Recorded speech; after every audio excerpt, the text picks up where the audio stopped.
Welcome to Wednesdays with Wayne, and we get a lot of questions about hydrangea pruning.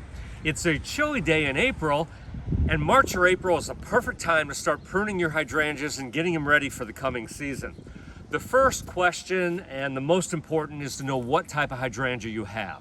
Whether it's an oak leaf, whether it's a smooth hydrangea, whether it's a panicle, or whether it's a big leaf or macrophylla type hydrangea. The easiest way to know what type of hydrangea you have is to look at your tag. If you don't, you have to kind of look at the plant and try to evaluate and figure out what it is. This first type is the oak leaf hydrangea. I can tell this is an oak leaf because of the exfoliating bark on it. You can kind of see the stems on it. There's a lot of bark that's kind of peeling on it. This is a type of hydrangea that you really don't want to prune back until after blooming in the springtime. Unfortunately, the deer have gotten a hold of my oak leaf hydrangea, and all I'm going to do is just lightly shape it up where the deer had kind of been munching and give it a form.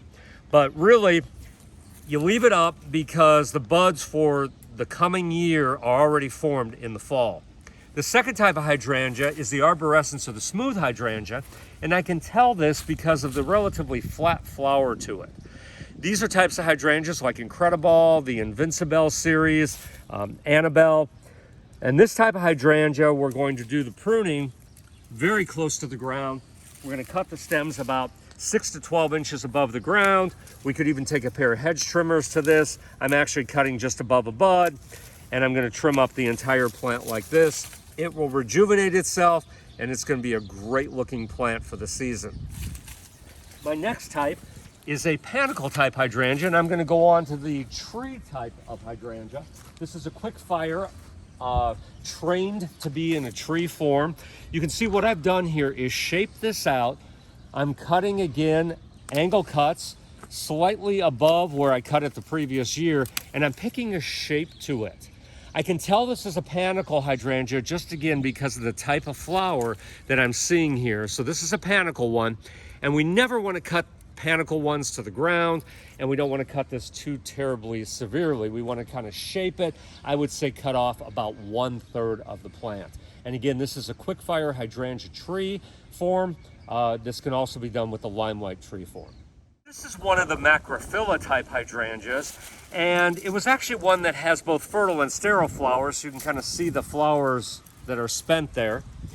But the buds, if we look very closely on the buds, these buds would be the ones that would bloom for next year. So I cannot cut this back yet. I really need to wait till this plant leaves out, see if there's any dieback to it, and this will be my chance of flowering.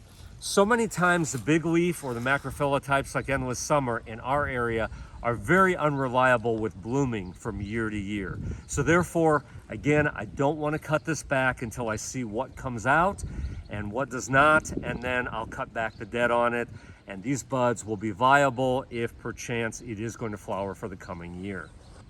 The final group of hydrangeas is the panicle group, and this is one of our favorites because of the reliability of bloom. However, we do need to do a little bit of maintenance. You notice all the old flowers from the past year. And what I want to do is go in here and cut off, again, above buds. And I want to cut them by about 1/3 of this plant. This plant was easily about 8 to 10 foot tall. So I'm bringing it down to about 6 foot. And I'm going to make all these pruning cuts by hand and really shape this plant out. Again, we can tell that this is a panicle type because of the cone-shaped flower. A lot of our favorites are in this group, like Little Lime and Firelight and Bobo and Firelight Tidbit and Quickfire. It's a great group, very reliable.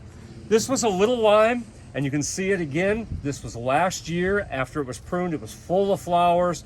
Again, I want to take it down by about 1/3. And here's the final result of that entire bush pruned. I've got a couple of them here, taken down and pruned properly.